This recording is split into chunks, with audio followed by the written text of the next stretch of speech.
Sejam muito bem-vindos mais uma vez ao meu canal. O meu nome é Rita, se são novos por aqui e ainda não me conhecem.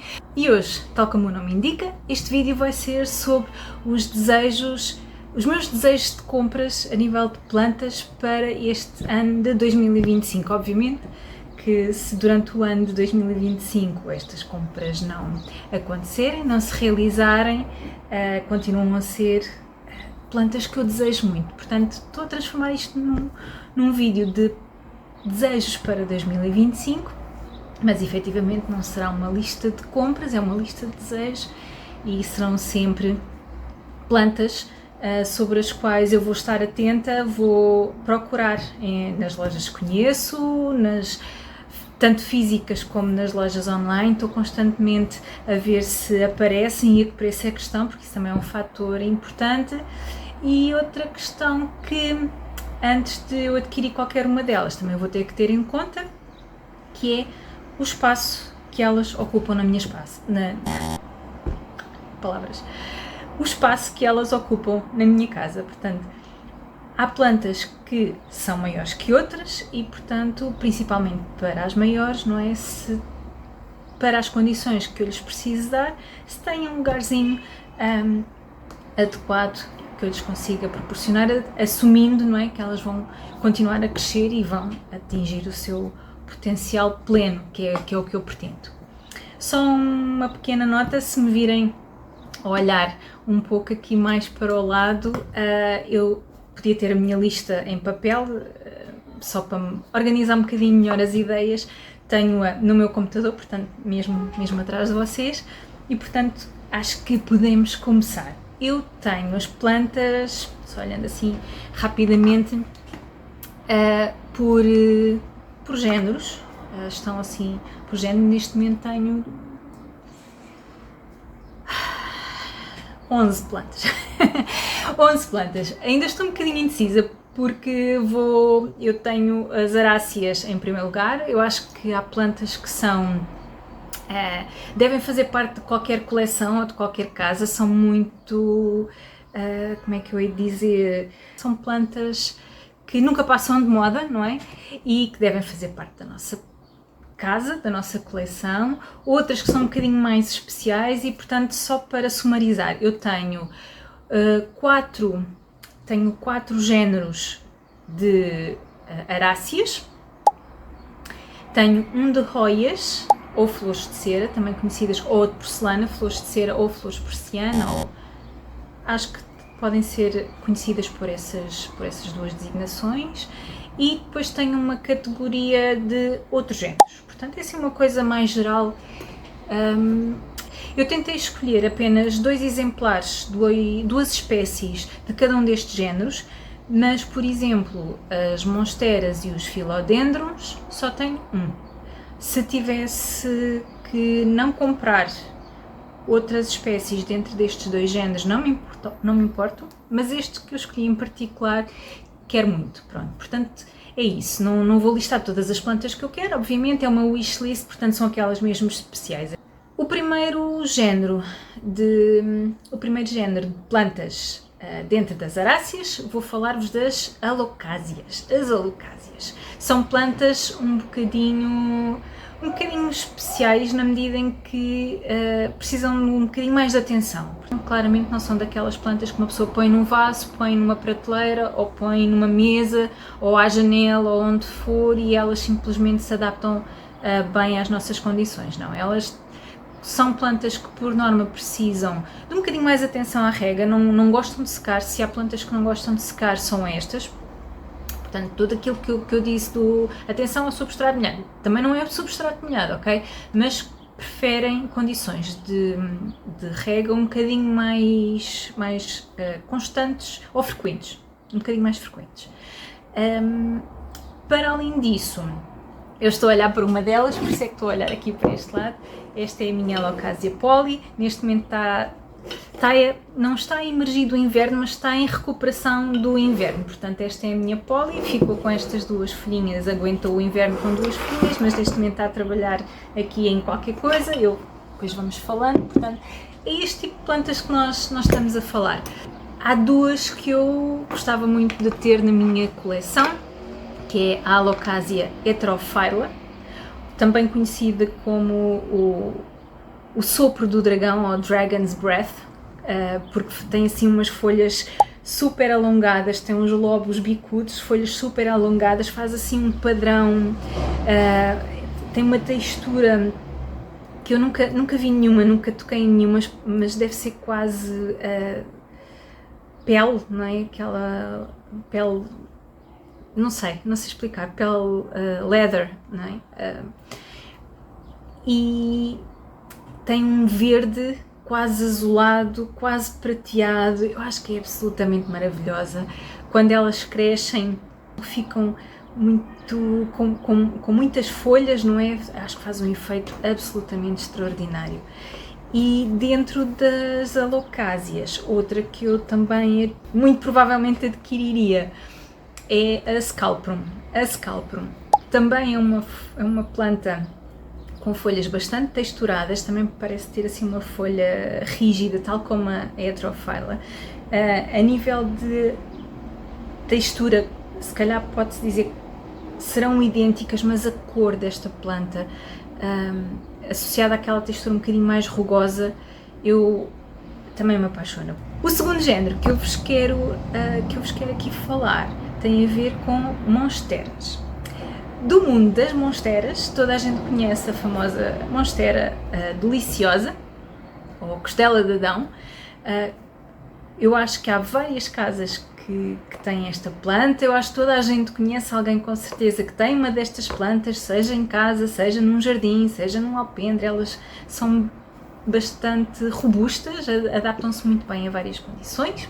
No entanto, há várias versões desta planta no que toca à variegação. Ou seja, há plantas que, estas são todas verdes, são as tradicionais, mas há outras que sofreram algumas mutações, e o tipo de mutação aqui também tem impacto com a manutenção dessa variegação ao longo da vida da planta. Ou seja, há plantas que perdem a variegação, é instável, ou seja, pode mantê-la durante a vida toda, pode eventualmente reverter totalmente para verde, e há outras que se mantêm toda a vida da planta. Esta em particular, que é a monstera Thai Constellation, é uma monstera deliciosa, mas com uma variegação mais estável e mais branca. Ou seja, há variegações mais amarelas. Eu acho que na monstera em particular o amarelo dá-lhe um tom um bocadinho, se calhar, mais doente. Portanto, eu pessoalmente não aprecio, mas está tudo bem, vocês podem gostar, não é isso que está em causa aqui. Mas para o meu gosto pessoal, eu preferia, lá está, essa variegação mais branca. A outra é a Albo, faz manchas mais sectoriais de branco, mas lá está, por outro lado é um bocadinho mais instável. Portanto, para mim, o spot perfeito seria Thai Constellation, e é essa que eu ando à procura, e é essa que eu espero vir a ter muito brevemente. O outro género que nós vamos falar aqui será o género dos filodendros. Filodendros. Existem vários tipos de filodendros. Existem os que trepam, não é? Os epifíticos, existem os que rastejam pelo solo das florestas, e há aqueles que têm um padrão de crescimento um bocadinho mais compacto, portanto têm quase um eixo central, e depois têm as folhas que vão dando as folhas um bocadinho à sua volta. Mesmo a nível de aspecto de folhas, de cores, há toda uma panóplia de filodendrons, folhas mais rígidas, folhas mais moles, enfim, procurem, porque há todo um mundo de filodendros por explorar. Eu, em particular, neste momento só quero um. E o que eu quero é o Philodendron Florida Beauty. É, como o nome diz, é beauty em cada folha. Para além de ser uma surpresa, porque também esta é uma planta variegada, este sim, eu gosto desta variegação um bocadinho mais para o tom amarelo. No entanto, à medida que as folhas vão amadurecendo, portanto vão ficando, esse amarelo torna-se mais um creme do que amarelo. Imaginem só, uma planta grande, com umas folhas também assim com um formato que não é habitual, com uma mescla de um verde escuro, verde intenso escuro, com um creme, eu acho que é chef's kiss. O último género aqui da família das aráceas que eu gostava de falar é, obviamente, os antúrios. Os antúrios, tal como os filodendros, os antúrios podem ser tão diferentes, que há muito por onde escolher. Neste momento eu gostava de ter dois. Um deles eu ando incessantemente à procura. Eu acho que poderia dizer que é a planta que estou à procura há mais tempo e com mais entusiasmo. Portanto, já me cruzei com as duas, mas ainda não estavam propriamente a um preço que eu estivesse confortável em pagar. Sem mais demoras, Antúrio luxurians. Este Antúrio é, como eu costumo dizer, eu olho para ele e parece uma couve chique. Uma diva, a diva das couves. Eu sou muito, gosto muito de folhas texturadas porque eu sou muito tátil, não é? Eu gosto muito de trabalhar com as minhas mãos e pegar nas plantas e senti-las, não só a espessura da folha, mas a própria textura, os veios são salientes, são mais finos, adoro. Acabou de passar uma ambulância, peço desculpa, não sei onde estava, mas pronto, esta planta, para além de ter a possibilidade de dar folhas grandes e bastante escuras e texturadas, tem outra coisa que eu estou com muita curiosidade de tentar. Eu já vi outras pessoas fazerem, já vi outras pessoas tentarem e conseguirem, tentarem e falharem, portanto eu estou muito curiosa para tentar por mim própria, que é polinização de antúrios de espécies diferentes. Eu sei que é possível fazer híbridos dos Crystallinum com os Luxurians, eu já tenho um Crystallinum, e ficam também plantas, estes híbridos são maravilhosos. Para além disso, a questão da hibridação acaba por ser sempre uma surpresa, porque não são coisas que a pessoa controla, não é? Pode sempre haver algum tipo de mutação que leve que se originem plantas, os bebés plantas com características, número 1, que ainda não tivessem descritas, e número 2, eu posso ter um tabuleiro de plantinhas, todas elas ligeiramente diferentes entre si, e isso permite-me escolher aquelas que gosto mais, mas a minha intenção é, pelo menos, uma primeira hibridação tentar. Portanto, Luxurians tem aqui tem aqui uma dupla intenção. O outro antúrio é o Pallidiflorum. Há antúrios que fazem folhas longas, portanto são mesmo folhas subcompridas, parecem fitas. O antúrio Pallidiflorum, para mim, desse grupo de antúrios, é aquele que tem um cair mais bonito, porque a própria pétala, a própria folha tem um pedúnculozinho mais comprido e, portanto, a folha, quando começa, já está virada para nós, já está caída, não é? Ao passo que outros antúrios em fita, quando tem um pedúnculozinho mais curto, a folha começa mais atrás e eles parece que ficam meio despenteados. Antes de caírem, ficam assim um bocadinho arrebitados, despenteados, e depois então é que caem. Portanto, Antúrio Pallidiflorum é, neste momento, a planta que eu mais quero. Chegam a ter folhas de 1,20 m, 1,5 m, há coisas absolutamente fantásticas. A Claire da Jungle Haven tem a última folha que o dela deu é longo, é aveludado, é verde intenso, é tudo bom, é maravilhoso. Gosto muito e quero um desses para mim. É isso. Saindo agora das aráceas e entrando no mundo das flores de cera, eu fiquei um bocadinho indecisa. Eu sei que só deveria pôr 2, mas acabei por pôr 3. Fiz batota com as folhas, ou seja, eu gosto de roias pelas folhas que dão, pela estrutura da planta em si que dá, e depois há outras roias que eu quero muito pelas flores. Dão assim conjuntozinhos de flores que eu adoro, e há umas que, portanto, preenchem o lado da planta e há outras que preenchem pelo lado da flor. A que me preenche pelo lado da flor, que eu acho que são flores completamente... parece que nem são deste mundo, e é a Hoya undulata. A Hoya undulata. Para já, as folhas, verdade seja dita, parecem quase folhas de uma planta pré-histórica. É super diferente, é super estranha, mas depois as flores... as flores são incríveis. Quando esta planta é colocada com exposição direta ao sol, fica assim com uma tonalidade quase roxa, um rosado quase roxo do stress, não é? Provocado pelo sol, mas realmente as flores são, acho que parecem pequenos cometas. Temos um buquê de pequenos cometas e eu acho que é tão engraçado, é tão maravilhoso que eu adorava ter esta planta por esse motivo.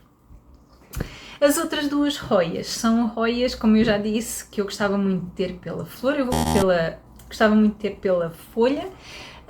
A primeira, acho que são as duas muito elegantes por motivos diferentes.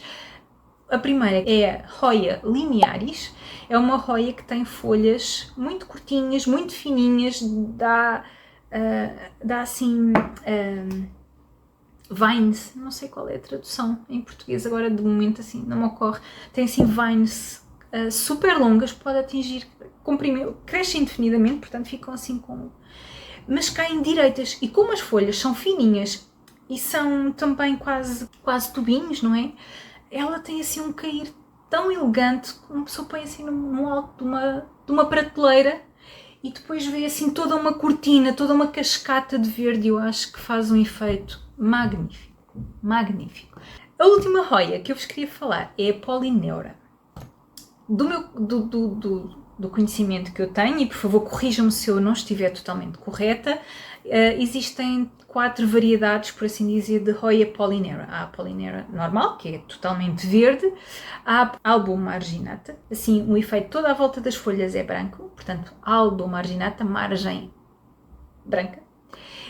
Há a Polyneura variegada, ou seja, é precisamente o inverso, tem o bordo da folha verde, mas é no centro da folha que ela é branca, tem essa variegação. E depois há outra que eu agora não me recordo o nome, mas sei que tem assim uma espécie de uns splashes prateados, alguns nas folhas. A que eu quero e que acho que é a mais maravilhosa de todas elas é a Hoya Polyneura Albomarginata.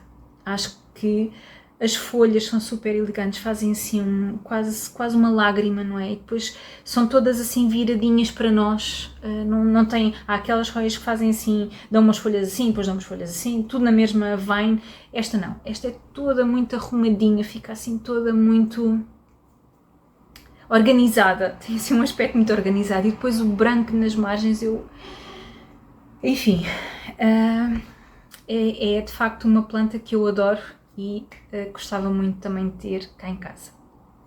Por último, entramos na categoria de outros géneros. E outros géneros, eu escolhi aqui dois tipos, duas espécies de plantas, também não têm nada a ver entre si, nem com nada das outras, que são... Uma delas é uma planta carnívora, vamos começar por aí.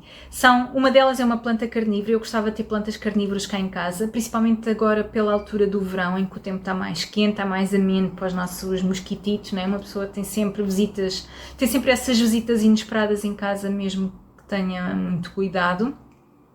E como temos tendencialmente que regar mais vezes, para as plantas não sofrerem com o calor e com o tempo seco, acabamos por se calhar manter o substrato mais vezes hidratado, e há uns mosquititos que são os fungos gnats, comem fungos, aquela camadinha às vezes branca que nós temos nos nossos substratos, elas papam, gostam muito de papar esses fungos e portanto põem os ovos no substrato e eclodem mosquititos. Eu tenho aqueles adesivos amarelos que são horríveis. Já vi num formato verde, mas ainda assim.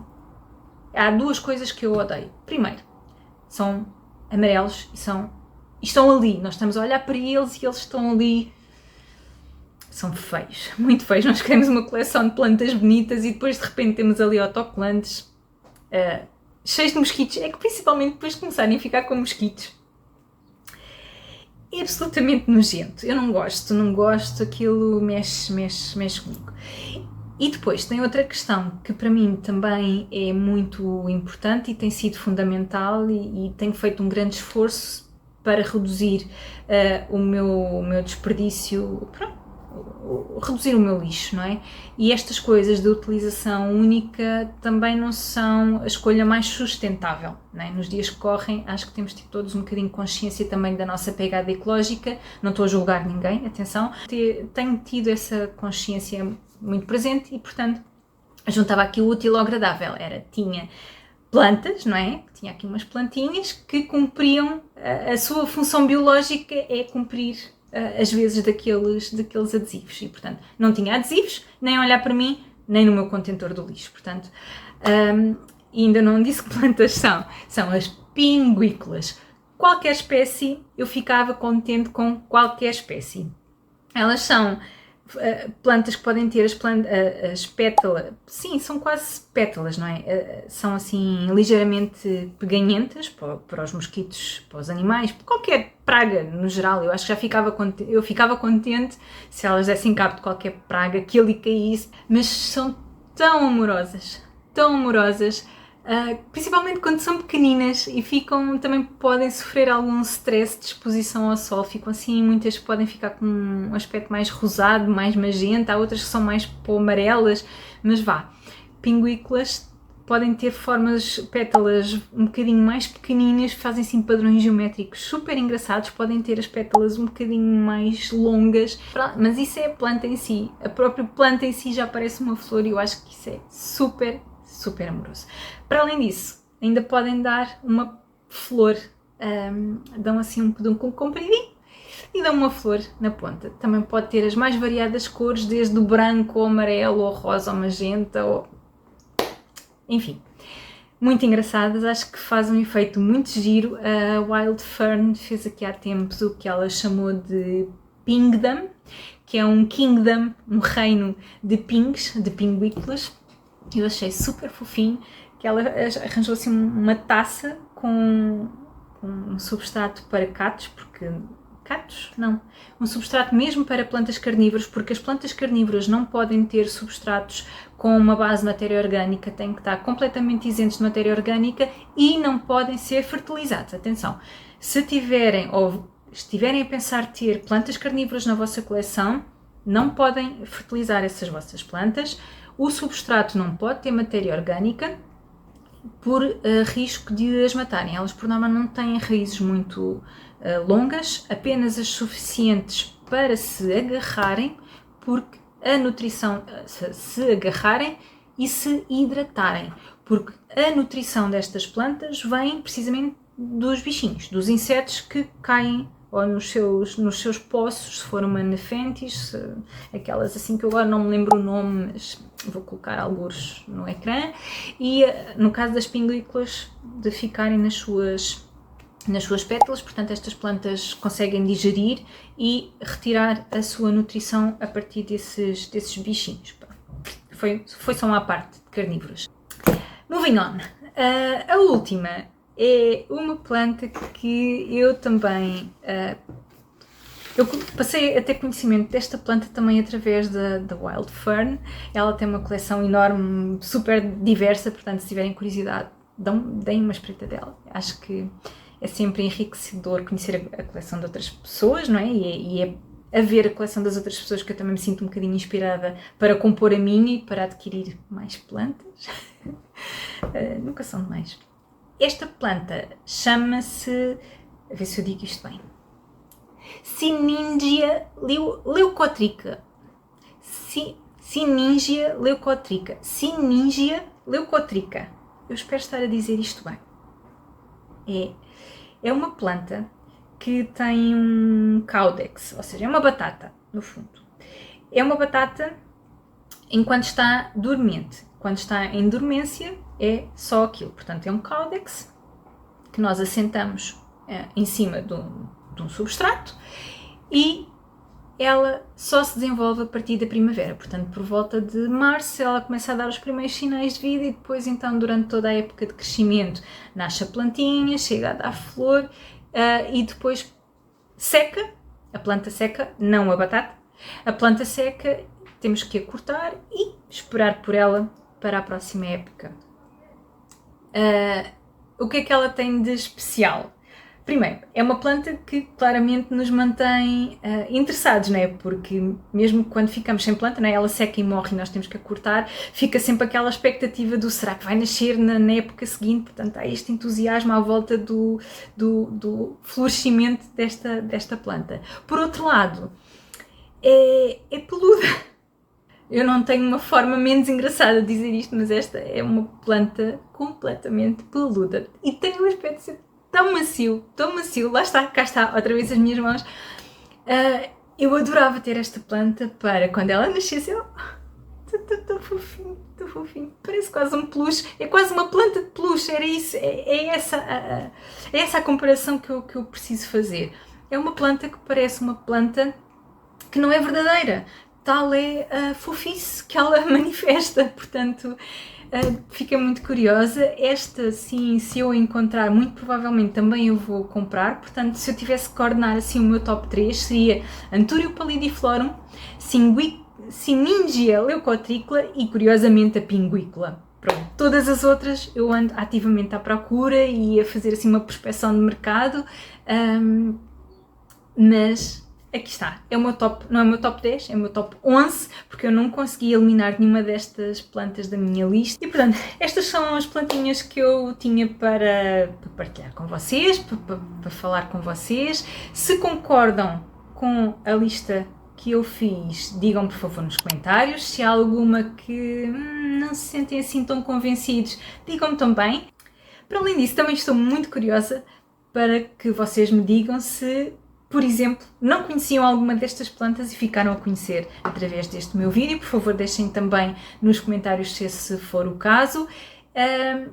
E se conhecerem plantas que considerem pouco habituais, plantas incomuns ou com características estranhas, que gostassem de partilhar comigo também, gostassem que eu desse uma vista, por favor digam-me que eu vou vê-las com certeza e quem sabe se não entra também para a minha wishlist, mesmo que eu tenha que eliminar algumas destas. Quem sabe? Nunca se sabe, não é? Estamos todos cá para partilhar o nosso amor por plantas e o nosso conhecimento por plantas e experiências, e é isso que eu também gostaria que vocês desse lado partilhassem comigo também. É tudo por hoje, espero que tenham gostado. Se sim, não se esqueçam de fazer o vosso like. Agradeço bastante esse segundinho que vocês tiram para o fazer e vemo-nos para a próxima.